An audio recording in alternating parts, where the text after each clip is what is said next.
이 세상에는 완전히 독립적인 존재는 없는 법이다. 개인은 타인의 협조나 도움 없이는 생존할 수 없는 불완전한 존재인 것이다.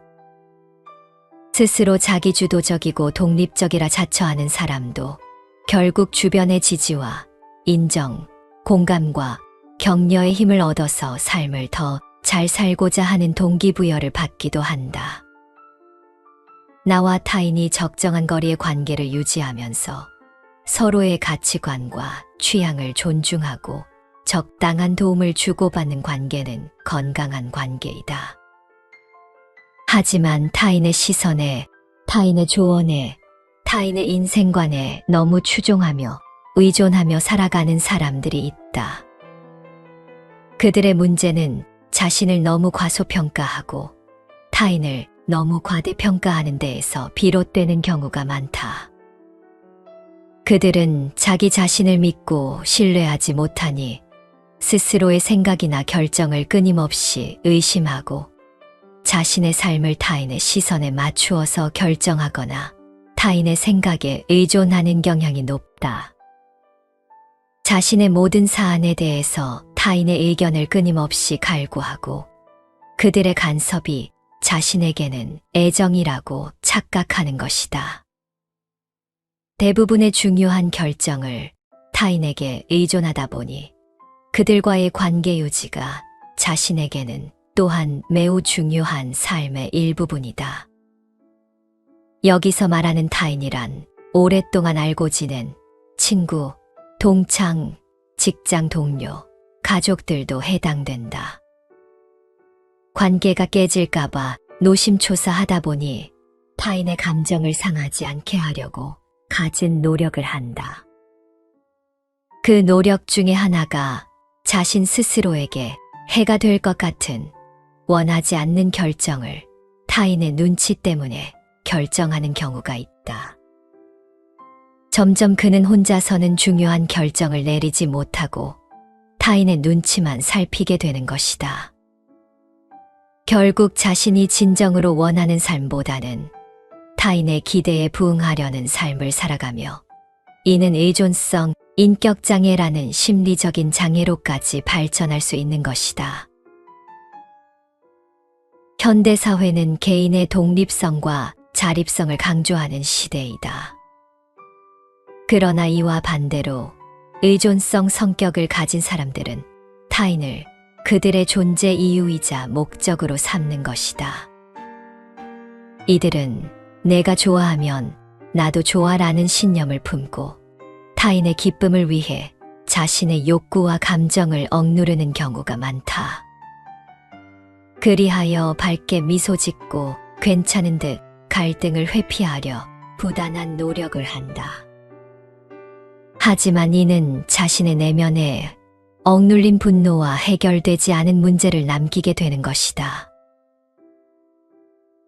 철학자 쇼펜하우어의 관점에서 이러한 삶의 방식은 어떤 의미를 가질까? 쇼펜하우어는 인간 존재의 근본적인 고통과 그로부터의 해방을 철학적 주제로 삼았다. 그의 철학에 따르면 의지와 욕망은 인간 고통의 원천인 것이다. 의존성 성격을 가진 이들은 타인의 행복에 자신을 맞추기 위해 끊임없이 자신의 의지와 욕망을 억누르는 것이다. 이는 그들이 타인의 욕망을 자신의 욕망인 것으로 착각하고 결국 내면에 존재하는 자신의 진정한 욕구와는 멀어지게 되는 결과를 초래한다. 김태용 감독의 가족의 탄생이라는 영화에 채연이라는 등장인물이 나온다. 채연은 영화 속에서 타인의 요구와 필요에 끊임없이 응답하며 자신의 욕구를 희생한다. 누군가 금전적 어려움에 처하면 그녀는 주저없이 자신의 가진 것을 모두 내어준다. 누군가 외로움을 호소하면 기꺼이 술잔을 기울이며 동무가 되어준다. 지인이 상을 당하면 밤을 새워 빈소를 지키고 먼 지인이 도움을 청하면 사랑하는 사람과의 약속을 뒤로하고 달려간다. 그녀는 이타심과 헌신의 상징처럼 보인다. 그러나 그녀의 문제는 중히 여길 사람과 그렇지 않은 사람을 분별하지 못함에 있다.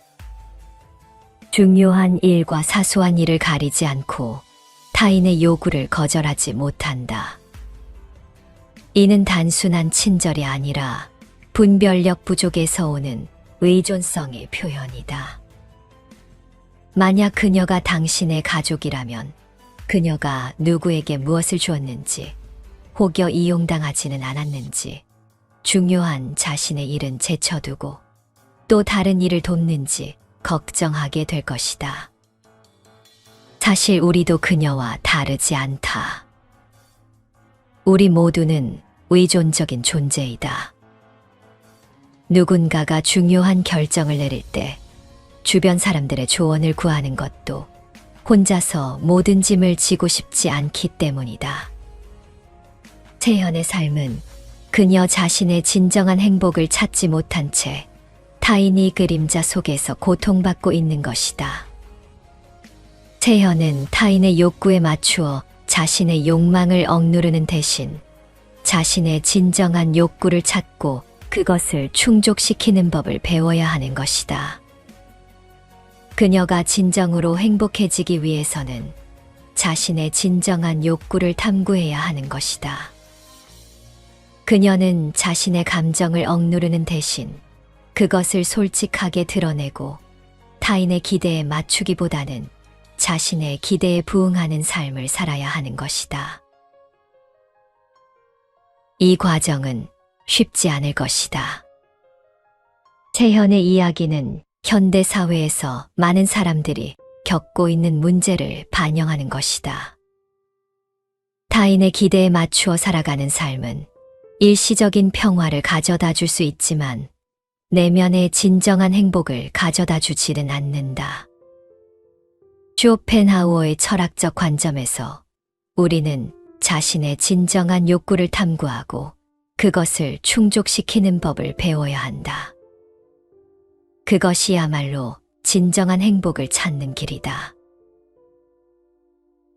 오늘 낭독할 책은 쇼펜하우어의 인생 수업, 한 번뿐인 삶, 이렇게 살아라이다.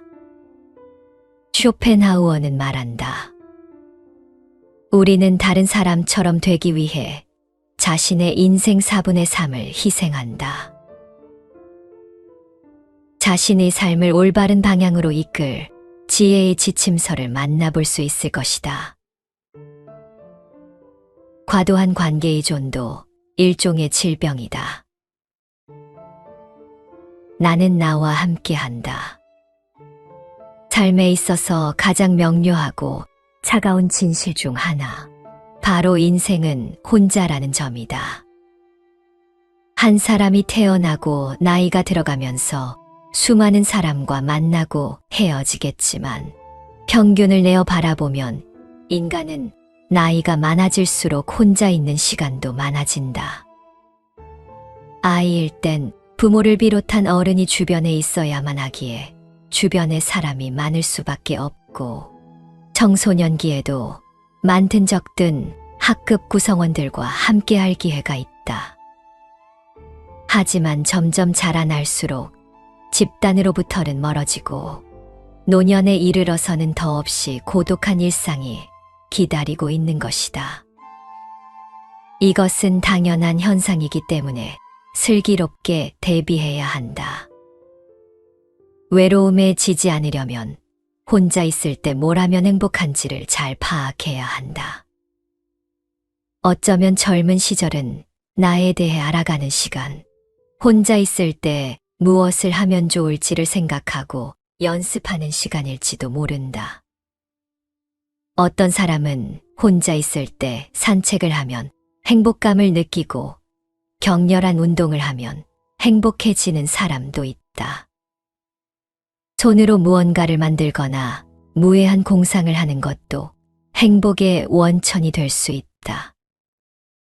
하지만 혼자일 때의 공허함을 오직 사람을 통해서만 채우려는 사람이 있다.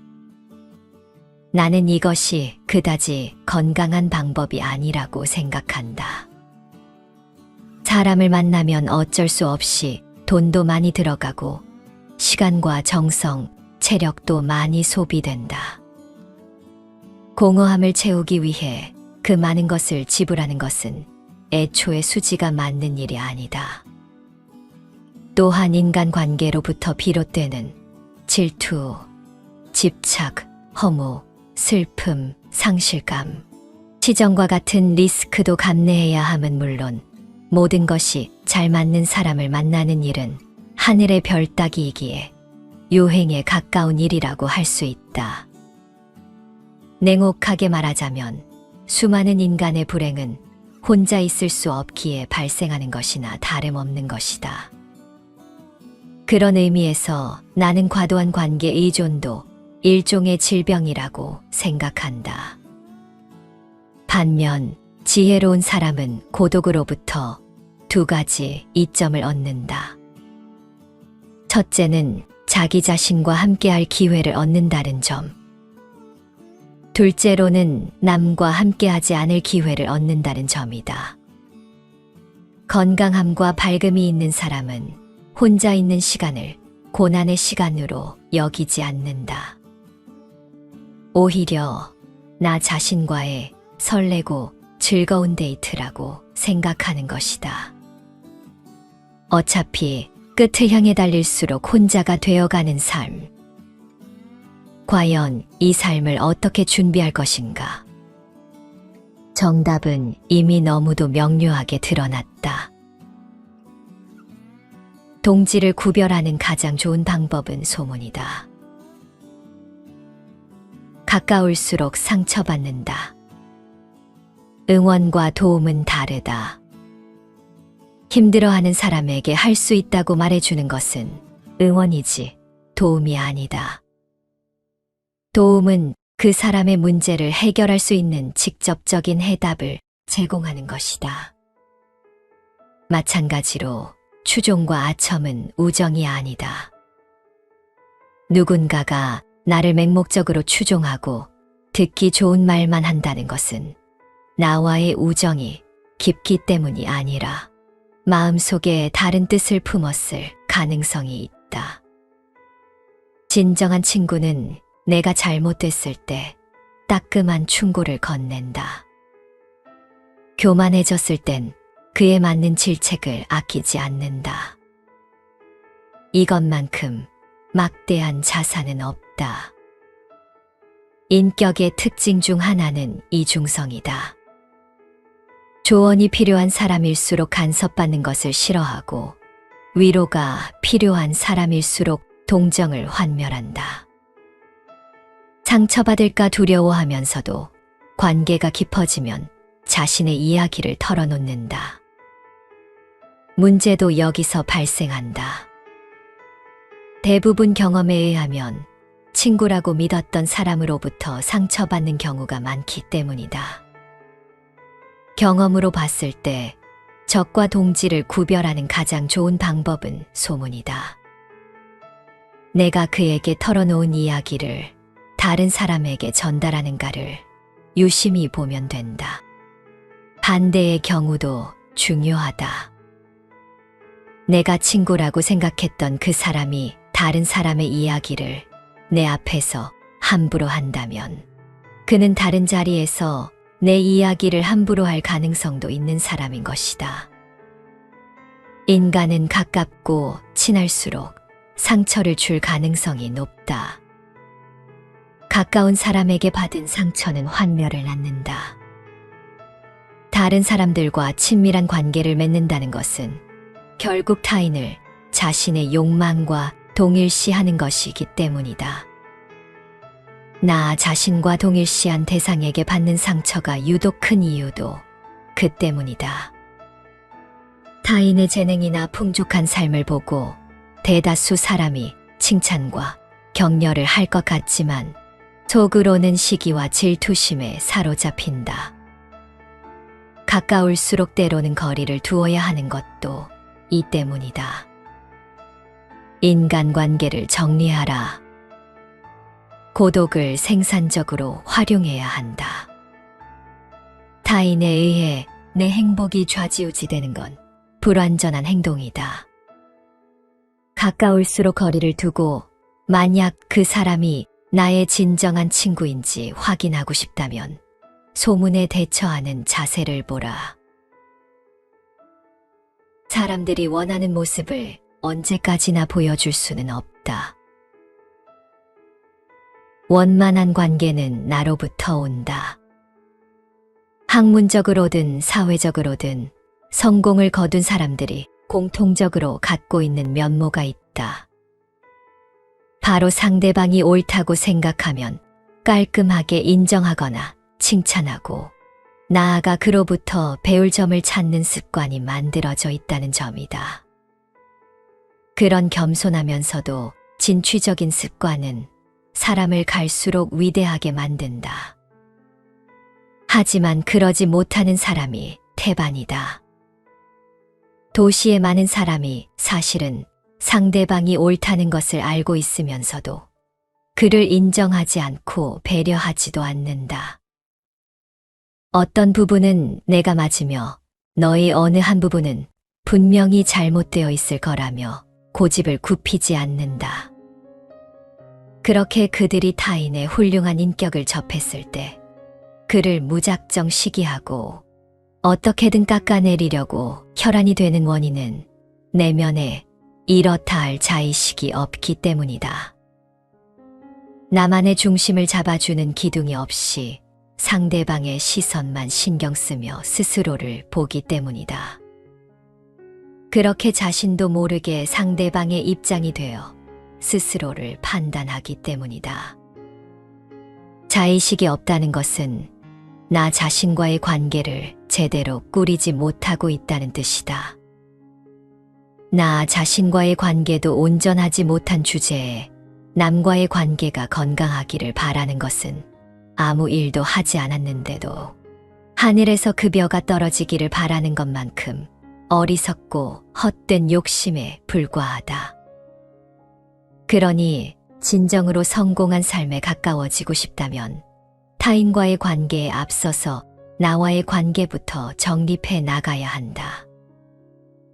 나는 어떤 사람이며 어떤 부분이 근사하며 어떤 부분에서 가르침이 필요한지를 파악하며 내 안에 올곧은 기둥을 만드는 것이 급선무다. 그렇게 탄탄한 자존감을 만들어간다면 피부로 느껴질 만큼 성장하는 속도가 빨라짐을 느낄 수 있을 것이다. 내가 나를 부끄러워하지 않아야 사람들도 나를 부끄러워하지 않는다. 적당한 범위 안에서 관계들을 최대한 단순하게 정리하라. 넓은 곳에서는 불행이 자라난다. 문명화된 사회에서는 사회 분위기 자체가 폭넓은 인간관계를 가진 사람들을 우월한 사람으로 대우하고 그러지 못한 나머지를 한 단계 아래의 계층으로 분류한다. 드라마나 영화에서도 주인공은 친화력이 좋고 모나지 않은 성격으로 그려진다. 각계각층의 사람들과 두루두루 잘 지내는 사람, 흔히 인사이더라고 불리는 사람들에 관해 사람들이 단단히 오해하고 있는 것이 있다. 바로 그들이 관계를 넓게 형성함으로써 그만큼이나 커다란 행복을 만끽하리라고 추측하는 것이다. 진실부터 말하자면 그렇지 않다. 오히려 그들은 관계를 넓게 형성하면 할수록 더 많은 걱정과 문제 속에서 허우적대고 있다. 새로 사귄 사람이 사실은 자신에게 악의를 품고 있지는 않을까 불안해하며 아무런 이득도 목적도 없는 모임에 반강제적으로 참석해 행복한 연기를 할 때는 죽고 싶다는 생각마저 하곤 한다. 또한 나이가 들며 자연스레 관계의 범위가 축소되기 시작하면 과거의 영광에서 헤어나오지 못해 지독한 절망감을 느끼기도 한다. 마치 전 세계를 여행하던 여행가가 불의의 사고를 당해 거동이 자유롭지 못하게 되거나 일순간의 거지가 되어 여행은커녕 일자리에서 평생을 보내야 함을 깨닫는 순간 사형 선고를 들은 사람처럼 망연자실한 표정을 짓는 것처럼 말이다. 노년기가 청년기보다 슬프게 여겨지는 것도 이 때문이다. 인생이 진행될수록 우리의 목적과 관계의 영역이 점점 확장되기 때문이다. 그런 의미에서 관계를 비롯한 모든 범위이제하는 표면적으로는 불행해 보일 수 있어도 궁극적으로는 행복을 가져다 준다. 애초에 경험한 것이 많지 않으니 작고 적은 조각만으로도 충분히 행복해할 수 있는 것이다. 그렇게 시야와 활동 범위가 좁을수록 우리는 더 행복해지고 앞으로의 여생도 이대로 살아가면 나쁘지 않겠다고 생각하게 된다. 물론 극도로 제한된 범위 안에서는 또 다른 문제가 생긴다. 무시무시한 권태감이 뱀처럼 파고들어 다리를 틀기 때문이다. 권태감은 무엇이든 해야 한다는 생각을 부추겨 도박과 음주와 같은 파괴적인 길로 우리를 이끈다. 그러므로 적절한 지점을 찾는 것이 중요하다. 권태감을 일으키지 않는 적당한 범위 안에서 삶의 여러 관계를 단순하게 정리한다면 행복은 머지않아 당신 집의 문을 두드릴 것이다. 상대방에게 너무 다정한 사람이 되어서는 안 된다. 소중할수록 무심해야 한다. 건강하고 평등하지 못한 관계는 권력 관계로 전락하기 쉽다. 비록 그 관계의 전말이 명확하게 드러나지 않더라도 관계에 갑이 된 사람은 본인이 갑이 되었음을, 을이 된 사람은 철저히 을이 되어버리고 말았음을 동시에 깨닫고 만다. 하지만 을이 되었음에도 그 관계가 너무도 소중하거나 어떤 일에서든 실패하기를 두려워하는 사람은 그 관계가 이미 건강하지 못하게 돼버렸음을 알면서도 집요하게 갑에게 매달린다. 너 없는 나는 상상할 수도 없어. 절대 나를 안 버릴 거라고 약속해줘. 라는 말과 함께 그에게 함께하는 미래를 구걸한다. 하지만 역설적이게도 그런 말을 듣는 순간 상대방은 환멸과 권태를 배로 느끼기 시작한다. 때로는 공포감마저 느껴서 이 관계는 완전히 질려버렸다며 주랭랑을 치기도 하는 것이다. 나와는 다른 온도감과 간절함으로 관계에 임하는 사람은 어쩔 수 없이 불편하게 여겨지는 게 사실이니까.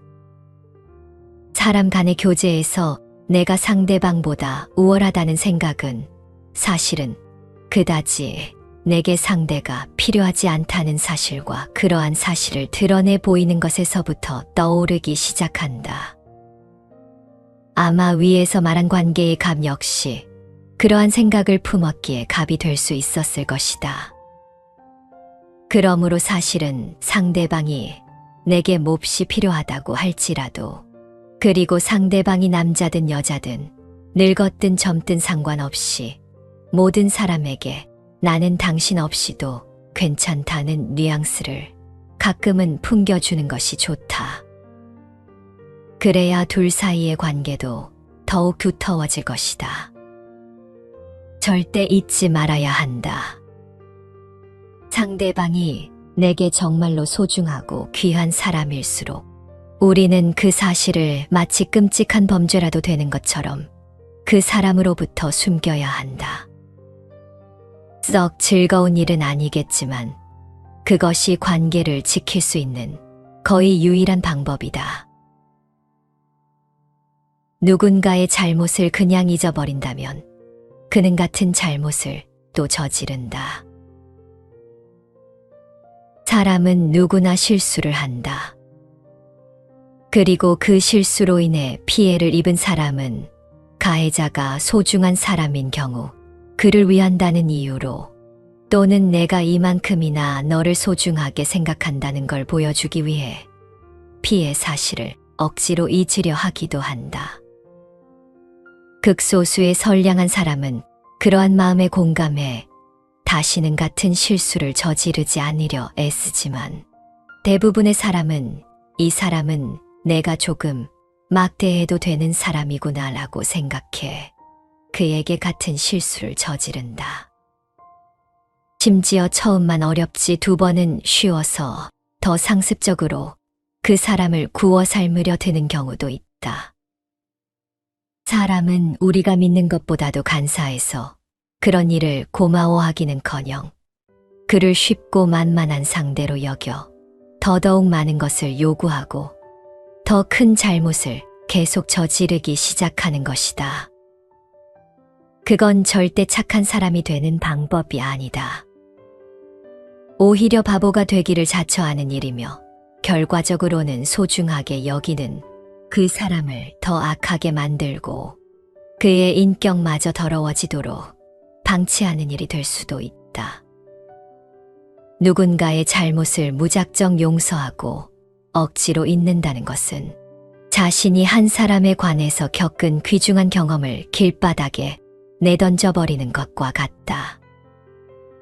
사람은 개개인이 하나의 세계이다. 그리고 한 사람과 관계를 맺는 일은 새로운 세계를 개척하는 일과 같다. 그 세계에는 아름답고 비옥한 장소도 있지만 폭풍우가 몰아치거나 악취가 풍기는 구석도 있을 것이다. 당신은 여러 우여곡절을 겪으며 얻어낸 새로운 세계의 지도를 찢어버리고 무작정 여행을 이어가는 사람을 여행자라고 부를 수 있는가? 각각의 사람을 대하는 절차를 기록하고 기억해야 한다. 사람의 나쁜 특성을 잊는 것은 힘들게 번 돈을 아무 의미도 없이 낭비하는 일과 같은 일이다. 돈을 벌면 가장 먼저 나의 안위부터 챙기고 보는 것처럼 새로 알게 된 사람의 특성을 마땅히 우리를 위해 사용해야 한다. 세상에서 가장 어려운 일은 자신을 알아가는 것이다. 나는 너를 잘 알아. 살면서 이런 말을 한 번쯤은 들어봤을 것이다. 어쩌면 내가 누군가에게 그런 말을 뱉었을지도 모른다. 하지만 누군가를 100% 이해한다는 것은 불가능한 일이다. 그렇게 단언할 수 있는 이유는 딱 하나다. 자기 자신도 온전히 이해하지 못하기 때문이다. 자기 자신도 완벽하게 이해하지 못하는 게 인간인데 어떻게 타인을 잘 안다고 말할 수 있겠는가? 바다가 좋다고 말하다가 몇 년 지나면 바다는 시끄럽다면서 산에 오르는 걸 좋아할 수도 있다. 사람 많은 곳은 질색이라던 사람이 군중 속에서 느껴지는 에너지가 좋다며 사람 많은 곳을 찾아다닐 수도 있다. 몸에 열이 많아 여름을 죽도록 괴로워하던 어떤 사람은 체질이 바뀌어 여름을 따뜻하게 느낄 수도 있다. 취향이나 체질처럼 비교적 가벼운 것은 금방 눈치를 챌 수 있겠으나 인간의 본성을 근본적으로 파고 들어가게 되면 이야기가 달라진다. 우리가 자신을 알아가는 여정은 복잡하고 중요하기 때문이다. 그 안에는 단순히 취향, 체질, 성격, 가치관 같은 것뿐만이 아니라 훨씬 더 복잡하고 거대한 자기인식 과정이 숨어 있다. 한 사람이 있다고 가정해 보겠다. 그 사람은 사회적 성공과 재물을 추구하는 것이 행복의 절대적 가치라고 생각한다. 그렇다면 그는 끊임없는 욕망의 순환 속에 놓여 있는 자신을 발견하게 될 것이다. 더 많은 사회적 성공과 재물을 얻었을 때 충족되는 욕망은 일시적인 만족을 가져올 수 있지만 결국 새로운 욕망을 낳는다.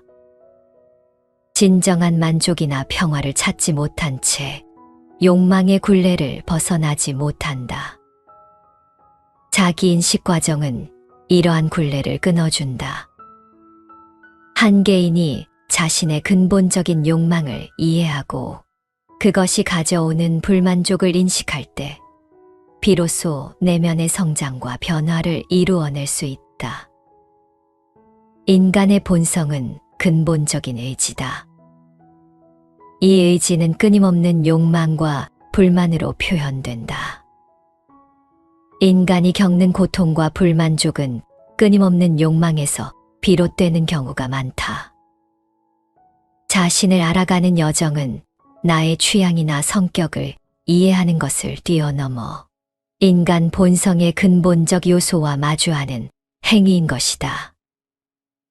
자기인식의 여정은 결국 해탈로 이어진다.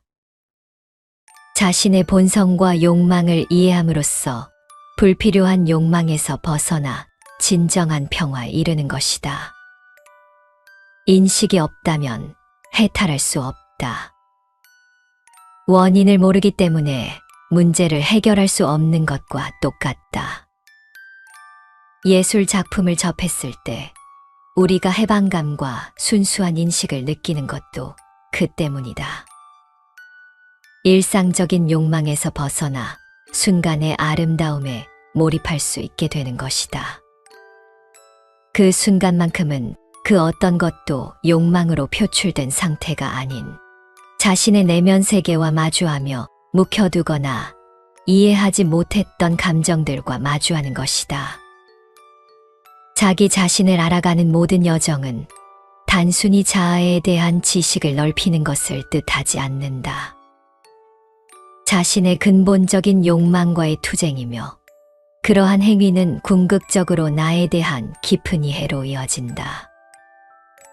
내가 어떤 사람인지, 내 안에 어떤 욕망이 있는지 알아가는 것은 내면의 평화와 해탈을 향해 가는 지름길이다.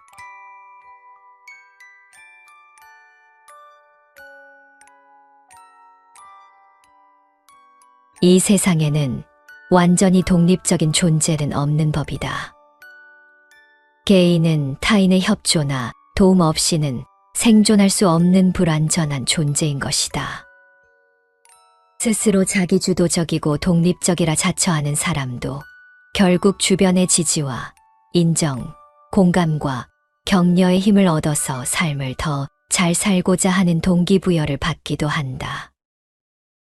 나와 타인이 적정한 거리의 관계를 유지하면서 서로의 가치관과 취향을 존중하고 적당한 도움을 주고받는 관계는 건강한 관계이다.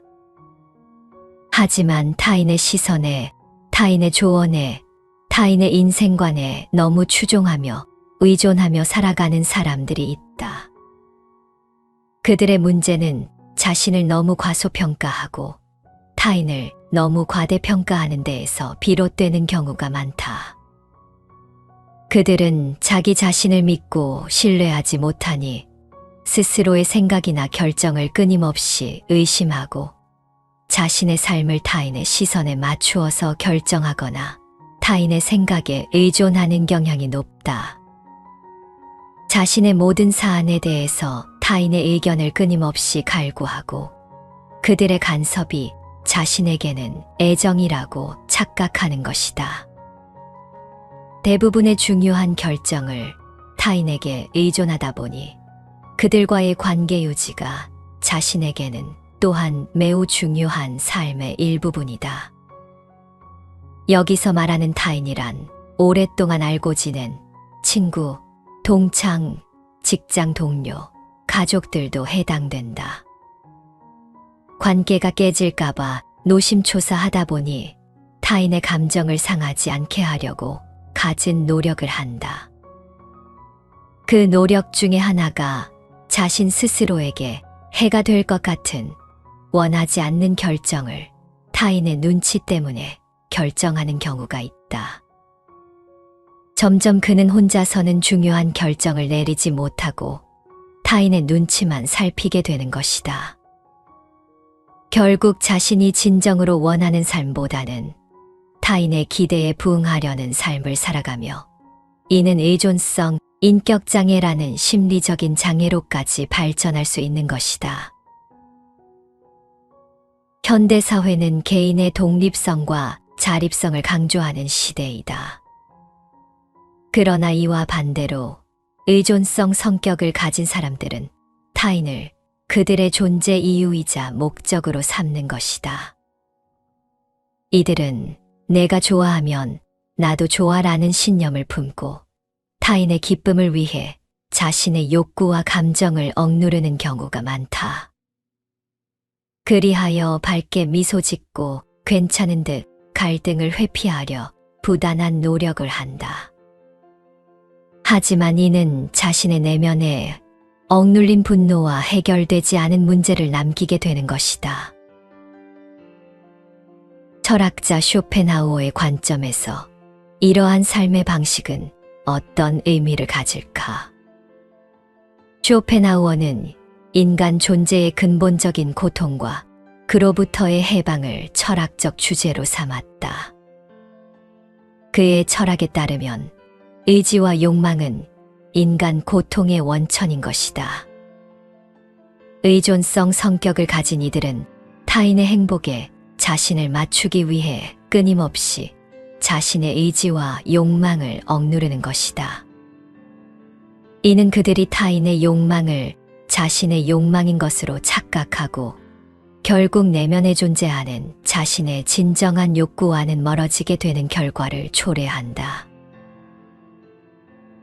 김태용 감독의 가족의 탄생이라는 영화에 채연이라는 등장인물이 나온다.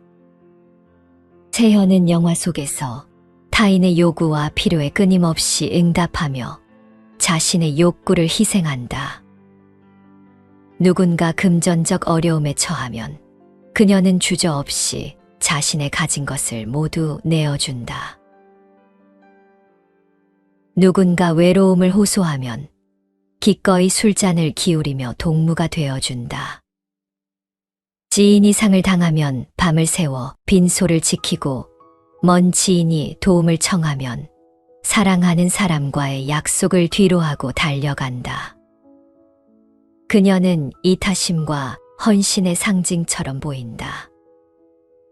그러나 그녀의 문제는 중히 여길 사람과 그렇지 않은 사람을 분별하지 못함에 있다. 중요한 일과 사소한 일을 가리지 않고 타인의 요구를 거절하지 못한다.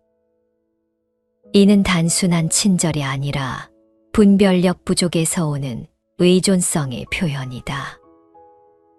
만약 그녀가 당신의 가족이라면 그녀가 누구에게 무엇을 주었는지, 혹여 이용당하지는 않았는지, 중요한 자신의 일은 제쳐두고 또 다른 일을 돕는지 걱정하게 될 것이다. 사실 우리도 그녀와 다르지 않다. 우리 모두는 의존적인 존재이다.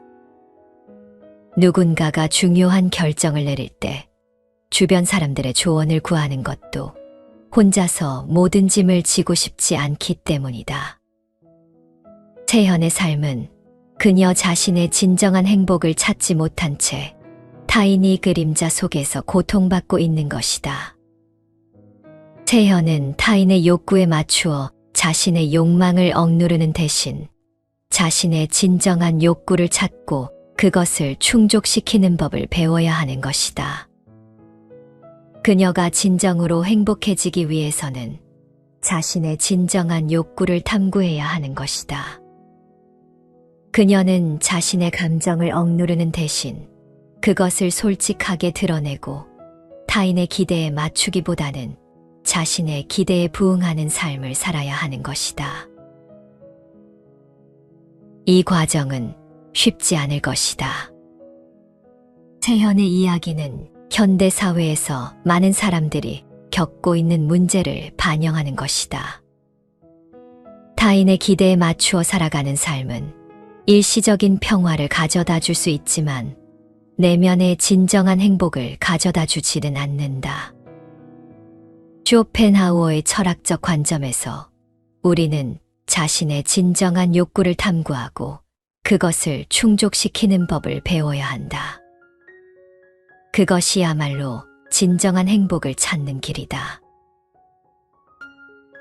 오늘 낭독할 책은 쇼펜하우어의 인생 수업, 한 번뿐인 삶, 이렇게 살아라이다. 쇼펜하우어는 말한다. 우리는 다른 사람처럼 되기 위해 자신의 인생 4분의 3을 희생한다. 자신의 삶을 올바른 방향으로 이끌 지혜의 지침서를 만나볼 수 있을 것이다. 과도한 관계의 존도 일종의 질병이다. 나는 나와 함께한다. 삶에 있어서 가장 명료하고 차가운 진실 중 하나, 바로 인생은 혼자라는 점이다. 한 사람이 태어나고 나이가 들어가면서 수많은 사람과 만나고 헤어지겠지만 평균을 내어 바라보면 인간은 나이가 많아질수록 혼자 있는 시간도 많아진다. 아이일 땐 부모를 비롯한 어른이 주변에 있어야만 하기에 주변에 사람이 많을 수밖에 없고, 청소년기에도 많든 적든 학급 구성원들과 함께할 기회가 있다. 하지만 점점 자라날수록 집단으로부터는 멀어지고 노년에 이르러서는 더없이 고독한 일상이 기다리고 있는 것이다. 이것은 당연한 현상이기 때문에 슬기롭게 대비해야 한다. 외로움에 지지 않으려면 혼자 있을 때 뭘 하면 행복한지를 잘 파악해야 한다. 어쩌면 젊은 시절은 나에 대해 알아가는 시간, 혼자 있을 때 무엇을 하면 좋을지를 생각하고 연습하는 시간일지도 모른다. 어떤 사람은 혼자 있을 때 산책을 하면 행복감을 느끼고 격렬한 운동을 하면 행복해지는 사람도 있다. 손으로 무언가를 만들거나 무해한 공상을 하는 것도 행복의 원천이 될 수 있다. 하지만 혼자일 때의 공허함을 오직 사람을 통해서만 채우려는 사람이 있다. 나는 이것이 그다지 건강한 방법이 아니라고 생각한다. 사람을 만나면 어쩔 수 없이 돈도 많이 들어가고 시간과 정성, 체력도 많이 소비된다. 공허함을 채우기 위해 그 많은 것을 지불하는 것은 애초에 수지가 맞는 일이 아니다. 또한 인간관계로부터 비롯되는 질투, 집착, 허무, 슬픔, 상실감, 시정과 같은 리스크도 감내해야 함은 물론 모든 것이 잘 맞는 사람을 만나는 일은 하늘의 별 따기이기에 요행에 가까운 일이라고 할 수 있다. 냉혹하게 말하자면 수많은 인간의 불행은 혼자 있을 수 없기에 발생하는 것이나 다름없는 것이다. 그런 의미에서 나는 과도한 관계 의존도 일종의 질병이라고 생각한다.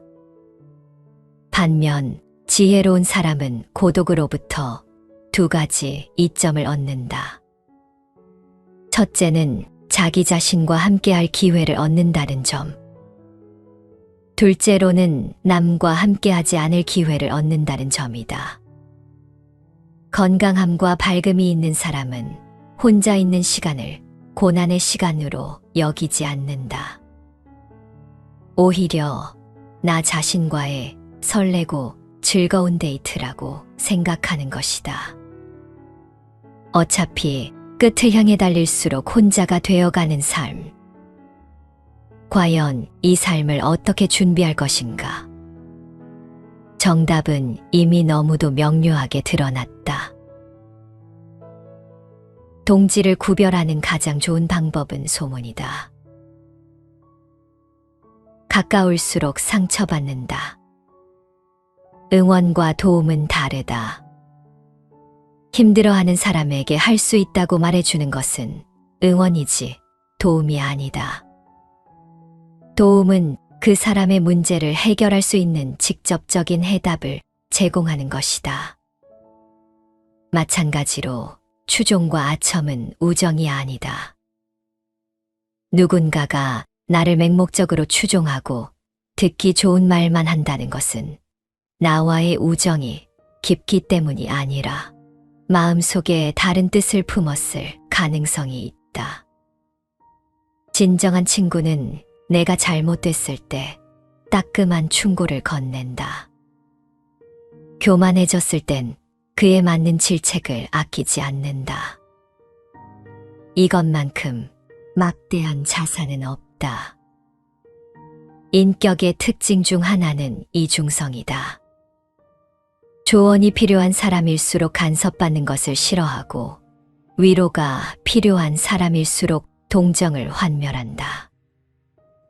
상처받을까 두려워하면서도 관계가 깊어지면 자신의 이야기를 털어놓는다.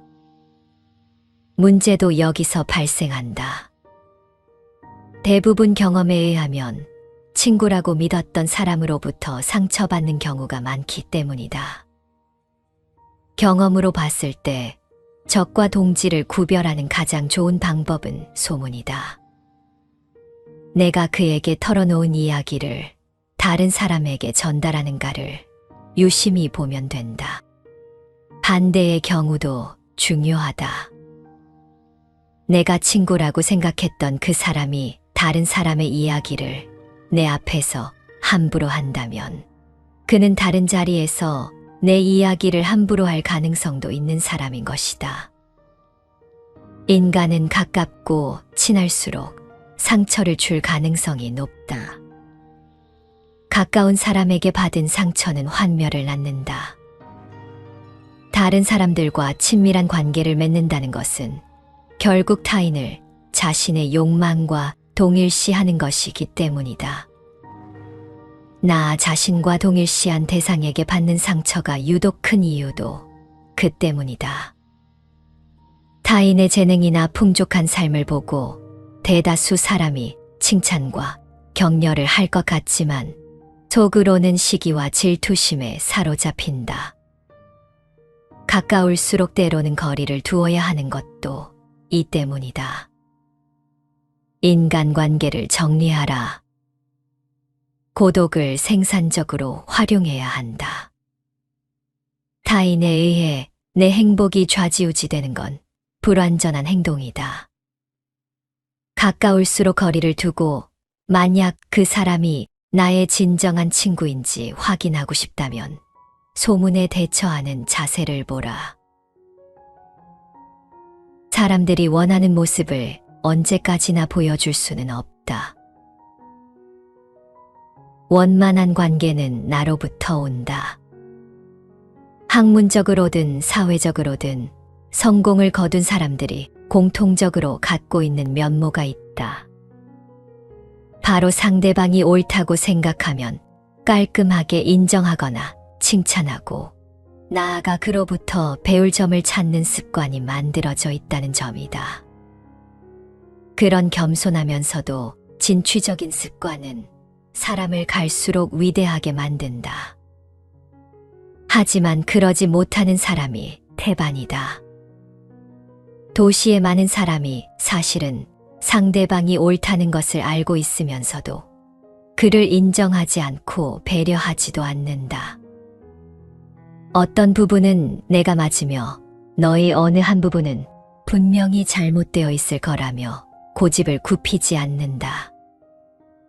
그렇게 그들이 타인의 훌륭한 인격을 접했을 때 그를 무작정 시기하고 어떻게든 깎아내리려고 혈안이 되는 원인은 내면에 이렇다 할 자의식이 없기 때문이다.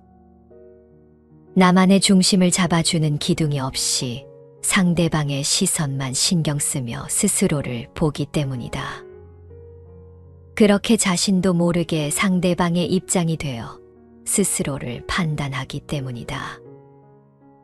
자의식이 없다는 것은 나 자신과의 관계를 제대로 꾸리지 못하고 있다는 뜻이다.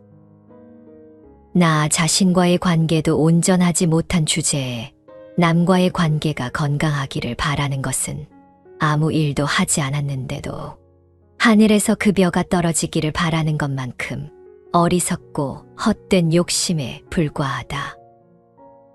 그러니 진정으로 성공한 삶에 가까워지고 싶다면 타인과의 관계에 앞서서 나와의 관계부터 정립해 나가야 한다. 나는 어떤 사람이며 어떤 부분이 근사하며 어떤 부분에서 가르침이 필요한지를 파악하며 내 안에 올곧은 기둥을 만드는 것이 급선무다. 그렇게 탄탄한 자존감을 만들어간다면 피부로 느껴질 만큼 성장하는 속도가 빨라짐을 느낄 수 있을 것이다. 내가 나를 부끄러워하지 않아야 사람들도 나를 부끄러워하지 않는다. 적당한 범위 안에서 관계들을 최대한 단순하게 정리하라. 넓은 곳에서는 불행이 자라난다. 문명화된 사회에서는 사회 분위기 자체가 폭넓은 인간관계를 가진 사람들을 우월한 사람으로 대우하고 그러지 못한 나머지를 한 단계 아래의 계층으로 분류한다. 드라마나 영화에서도 주인공은 친화력이 좋고 모나지 않은 성격으로 그려진다. 각계각층의 사람들과 두루두루 잘 지내는 사람, 흔히 인사이더라고 불리는 사람들에 관해 사람들이 단단히 오해하고 있는 것이 있다. 바로 그들이 관계를 넓게 형성함으로써 그만큼이나 커다란 행복을 만끽하리라고 추측하는 것이다. 진실부터 말하자면 그렇지 않다. 오히려 그들은 관계를 넓게 형성하면 할수록 더 많은 걱정과 문제 속에서 허우적대고 있다. 새로 사귄 사람이 사실은 자신에게 악의를 품고 있지는 않을까 불안해하며 아무런 이득도 목적도 없는 모임에 반강제적으로 참석해 행복한 연기를 할 때는 죽고 싶다는 생각마저 하곤 한다. 또한 나이가 들며 자연스레 관계의 범위가 축소되기 시작하면 과거의 영광에서 헤어나오지 못해 지독한 절망감을 느끼기도 한다. 마치 전 세계를 여행하던 여행가가 불의의 사고를 당해 거동이 자유롭지 못하게 되거나 일순간의 거지가 되어 여행은커녕 일자리에서 평생을 보내야 함을 깨닫는 순간 사형 선고를 들은 사람처럼 망연자실한 표정을 짓는 것처럼 말이다. 노년기가 청년기보다 슬프게 여겨지는 것도 이 때문이다. 인생이 진행될수록 우리의 목적과 관계의 영역이 점점 확장되기 때문이다. 그런 의미에서 관계를 비롯한 모든 범위이제하는 표면적으로는 불행해 보일 수 있어도 궁극적으로는 행복을 가져다 준다.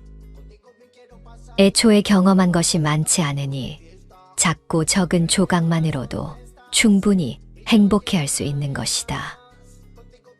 그렇게 시야와 활동 범위가 좁을수록 우리는 더 행복해지고 앞으로의 여생도 이대로 살아가면 나쁘지 않겠다고 생각하게 된다. 물론 극도로 제한된 범위 안에서는 또 다른 문제가 생긴다. 무시무시한 권태감이 뱀처럼 파고들어 다리를 틀기 때문이다. 권태감은 무엇이든 해야 한다는 생각을 부추겨 도박과 음주와 같은 파괴적인 길로 우리를 이끈다. 그러므로 적절한 지점을 찾는 것이 중요하다.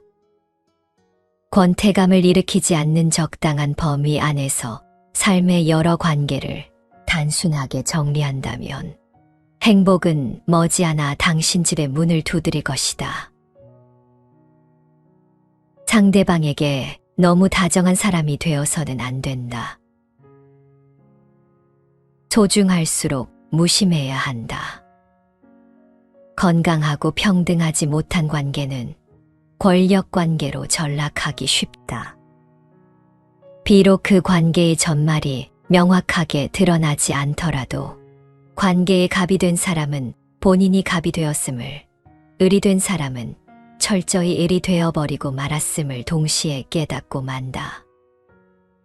하지만 일이 되었음에도 그 관계가 너무도 소중하거나 어떤 일에서든 실패하기를 두려워하는 사람은 그 관계가 이미 건강하지 못하게 돼버렸음을 알면서도 집요하게 갑에게 매달린다. 너 없는 나는 상상할 수도 없어. 절대 나를 안 버릴 거라고 약속해줘. 라는 말과 함께 그에게 함께하는 미래를 구걸한다. 하지만 역설적이게도 그런 말을 듣는 순간 상대방은 환멸과 권태를 배로 느끼기 시작한다. 때로는 공포감마저 느껴서 이 관계는 완전히 질려버렸다며 주랭랑을 치기도 하는 것이다. 나와는 다른 온도감과 간절함으로 관계에 임하는 사람은 어쩔 수 없이 불편하게 여겨지는 게 사실이니까. 사람 간의 교제에서 내가 상대방보다 우월하다는 생각은 사실은 그다지 내게 상대가 필요하지 않다는 사실과 그러한 사실을 드러내 보이는 것에서부터 떠오르기 시작한다. 아마 위에서 말한 관계의 갑 역시 그러한 생각을 품었기에 갑이 될 수 있었을 것이다. 그러므로 사실은 상대방이 내게 몹시 필요하다고 할지라도, 그리고 상대방이 남자든 여자든 늙었든 젊든 상관없이 모든 사람에게 나는 당신 없이도 괜찮다는 뉘앙스를 가끔은 풍겨주는 것이 좋다. 그래야 둘 사이의 관계도 더욱 두터워질 것이다. 절대 잊지 말아야 한다. 상대방이 내게 정말로 소중하고 귀한 사람일수록 우리는 그 사실을 마치 끔찍한 범죄라도 되는 것처럼 그 사람으로부터 숨겨야 한다. 썩 즐거운 일은 아니겠지만 그것이 관계를 지킬 수 있는 거의 유일한 방법이다. 누군가의 잘못을 그냥 잊어버린다면 그는 같은 잘못을 또 저지른다. 사람은 누구나 실수를 한다. 그리고 그 실수로 인해 피해를 입은 사람은 가해자가 소중한 사람인 경우 그를 위한다는 이유로, 또는 내가 이만큼이나 너를 소중하게 생각한다는 걸 보여주기 위해 피해 사실을 억지로 잊으려 하기도 한다. 극소수의 선량한 사람은 그러한 마음에 공감해 다시는 같은 실수를 저지르지 않으려 애쓰지만, 대부분의 사람은 이 사람은 내가 조금 막대해도 되는 사람이구나 라고 생각해 그에게 같은 실수를 저지른다. 심지어 처음만 어렵지 두 번은 쉬워서 더 상습적으로 그 사람을 구워 삶으려 드는 경우도 있다. 사람은 우리가 믿는 것보다도 간사해서 그런 일을 고마워하기는커녕 그를 쉽고 만만한 상대로 여겨 더더욱 많은 것을 요구하고 더 큰 잘못을 계속 저지르기 시작하는 것이다. 그건 절대 착한 사람이 되는 방법이 아니다. 오히려 바보가 되기를 자처하는 일이며 결과적으로는 소중하게 여기는 그 사람을 더 악하게 만들고 그의 인격마저 더러워지도록 방치하는 일이 될 수도 있다. 누군가의 잘못을 무작정 용서하고 억지로 잊는다는 것은 자신이 한 사람에 관해서 겪은 귀중한 경험을 길바닥에 내던져버리는 것과 같다. 사람은 개개인이 하나의 세계이다. 그리고 한 사람과 관계를 맺는 일은 새로운 세계를 개척하는 일과 같다. 그 세계에는 아름답고 비옥한 장소도 있지만 폭풍우가 몰아치거나 악취가 풍기는 구석도 있을 것이다. 당신은 여러 우여곡절을 겪으며 얻어낸 새로운 세계의 지도를 찢어버리고 무작정 여행을 이어가는 사람을 여행자라고 부를 수 있는가? 각각의 사람을 대하는 절차를 기록하고 기억해야 한다. 사람의 나쁜 특성을 잊는 것은 힘들게 번 돈을 아무 의미도 없이 낭비하는 일과 같은 일이다. 돈을 벌면 가장 먼저 나의 안위부터 챙기고 보는 것처럼 새로 알게 된 사람의 특성을 마땅히 우리를 위해 사용해야 한다. 세상에서 가장 어려운 일은 자신을 알아가는 것이다. 나는 너를 잘 알아. 살면서 이런 말을 한 번쯤은 들어봤을 것이다. 어쩌면 내가 누군가에게 그런 말을 뱉었을지도 모른다. 하지만 누군가를 100% 이해한다는 것은 불가능한 일이다. 그렇게 단언할 수 있는 이유는 딱 하나다. 자기 자신도 온전히 이해하지 못하기 때문이다. 자기 자신도 완벽하게 이해하지 못하는 게 인간인데 어떻게 타인을 잘 안다고 말할 수 있겠는가? 바다가 좋다고 말하다가 몇 년 지나면 바다는 시끄럽다면서 산에 오르는 걸 좋아할 수도 있다. 사람 많은 곳은 질색이라던 사람이 군중 속에서 느껴지는 에너지가 좋다며 사람 많은 곳을 찾아다닐 수도 있다. 몸에 열이 많아 여름을 죽도록 괴로워하던 어떤 사람은 체질이 바뀌어 여름을 따뜻하게 느낄 수도 있다. 취향이나 체질처럼 비교적 가벼운 것은 금방 눈치를 챌 수 있겠으나 인간의 본성을 근본적으로 파고 들어가게 되면 이야기가 달라진다. 우리가 자신을 알아가는 여정은 복잡하고 중요하기 때문이다. 그 안에는 단순히 취향, 체질, 성격, 가치관 같은 것뿐만이 아니라 훨씬 더 복잡하고 거대한 자기인식 과정이 숨어 있다. 한 사람이 있다고 가정해 보겠다. 그 사람은 사회적 성공과 재물을 추구하는 것이 행복의 절대적 가치라고 생각한다. 그렇다면 그는 끊임없는 욕망의 순환 속에 놓여 있는 자신을 발견하게 될 것이다. 더 많은 사회적 성공과 재물을 얻었을 때 충족되는 욕망은 일시적인 만족을 가져올 수 있지만 결국 새로운 욕망을 낳는다. 진정한 만족이나 평화를 찾지 못한 채 욕망의 굴레를 벗어나지 못한다. 자기인식 과정은 이러한 굴레를 끊어준다. 한 개인이 자신의 근본적인 욕망을 이해하고 그것이 가져오는 불만족을 인식할 때 비로소 내면의 성장과 변화를 이루어낼 수 있다. 인간의 본성은 근본적인 의지다. 이 의지는 끊임없는 욕망과 불만으로 표현된다. 인간이 겪는 고통과 불만족은 끊임없는 욕망에서 비롯되는 경우가 많다. 자신을 알아가는 여정은 나의 취향이나 성격을 이해하는 것을 뛰어넘어 인간 본성의 근본적 요소와 마주하는 행위인 것이다. 자기인식의 여정은 결국 해탈로 이어진다. 자신의 본성과 욕망을 이해함으로써 불필요한 욕망에서 벗어나 진정한 평화에 이르는 것이다. 인식이 없다면 해탈할 수 없다. 원인을 모르기 때문에 문제를 해결할 수 없는 것과 똑같다.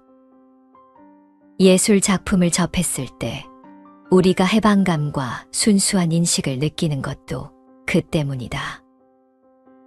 일상적인 욕망에서 벗어나 순간의 아름다움에 몰입할 수 있게 되는 것이다.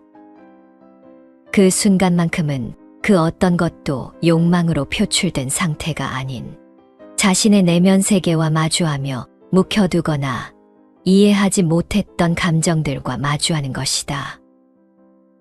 자기 자신을 알아가는 모든 여정은 단순히 자아에 대한 지식을 넓히는 것을 뜻하지 않는다. 자신의 근본적인 욕망과의 투쟁이며 그러한 행위는 궁극적으로 나에 대한 깊은 이해로 이어진다. 내가 어떤 사람인지, 내 안에 어떤 욕망이 있는지 알아가는 것은 내면의 평화와 해탈을 향해 가는 지름길이다.